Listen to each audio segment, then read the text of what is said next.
On the 31st of October 1973, my life was totally changed by a television viewing experience. I was only 15 years old.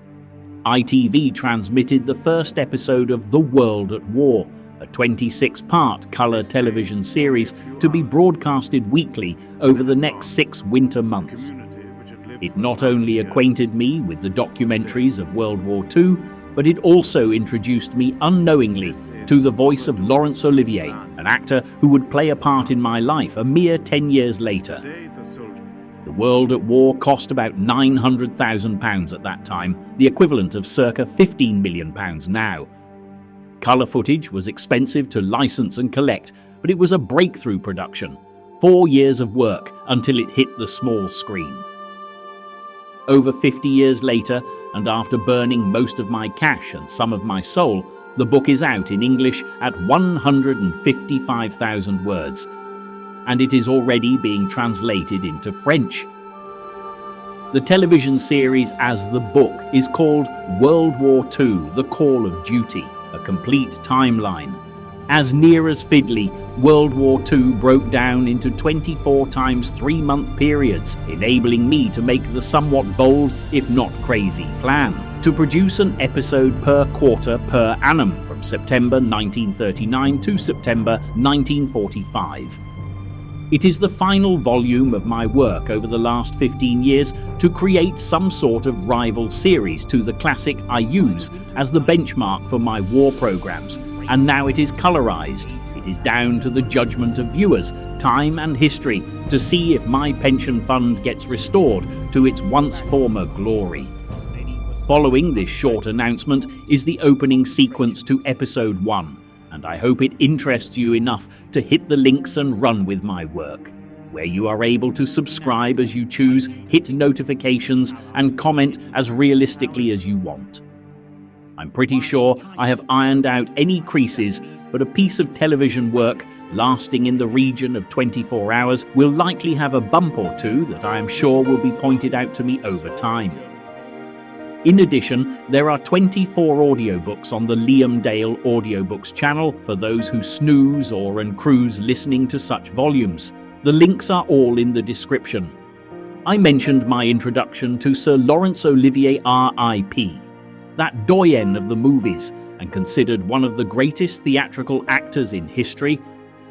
As a mere adult of 25, I audaciously opened the Actors' Workshop in Denmark Street off the Charing Cross Road, and one of the earliest students was in fact Julie Kate Olivier, who her mother asked me to take under my precocious tween-age wing.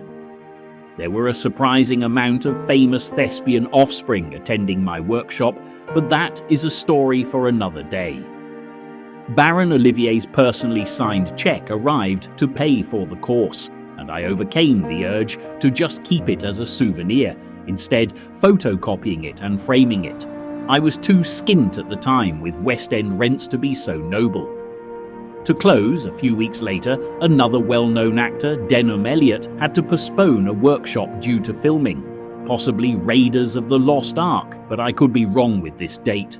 Anyway, I had to telephone 12 students to advise the schedule change, amongst them Julie Kate expecting her mum, the delightful and still with us Dame Joan Plowright, the Baroness Olivier DBE.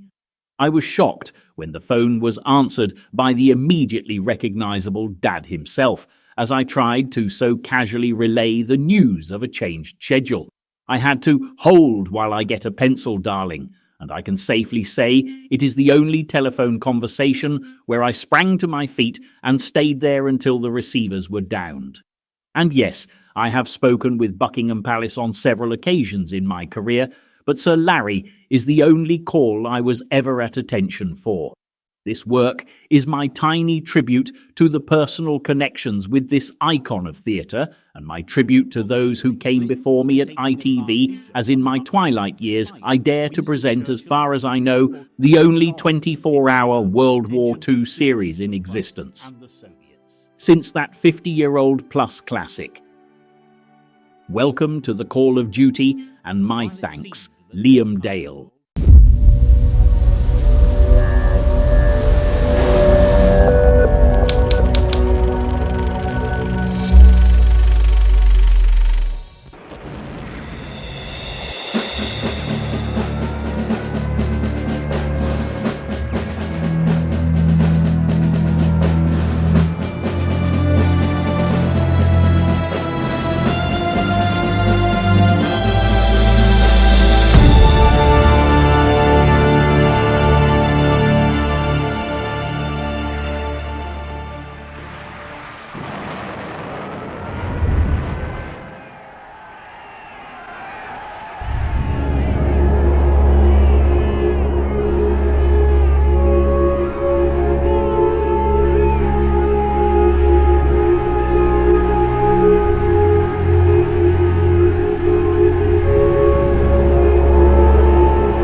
It's easy to look back at the past, study the history of war, and uncover dramatic reports of heroic exploits, daring deeds, evil megalomaniacs, and vicious dictators. And all too soon, you'll find yourself completely detached from such events.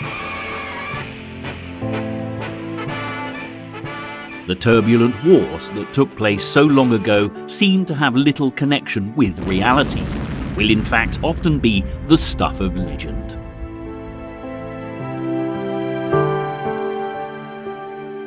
Whether you consider the conflicts of the ancient Greeks, the battles for Troy, or Alexander the Great's conquest for world domination, what we now know often owes more to movie makers of the more recent past's interpretations.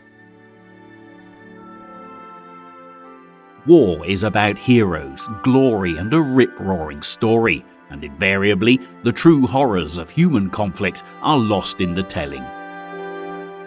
What's more, the adage that history is only ever written by the victors is extremely accurate, or it was, until the wider use of photography and film developed through the course of the 20th century, painting a very different picture indeed.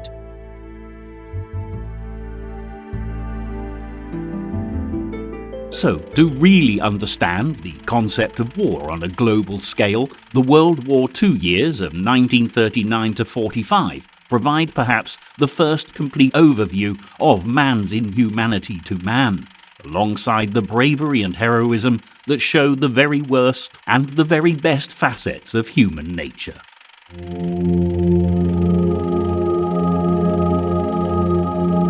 Incredibly, there are archive images from every stage of this conflict, and as we consider the events of the Second World War chronologically, this will build into the complete timeline. This is our past that we can truly connect with, revealing a history littered with living, breathing survivors who can still tell stories of the comradeship, hardship, suffering, and sadly on occasion, the futility of battle.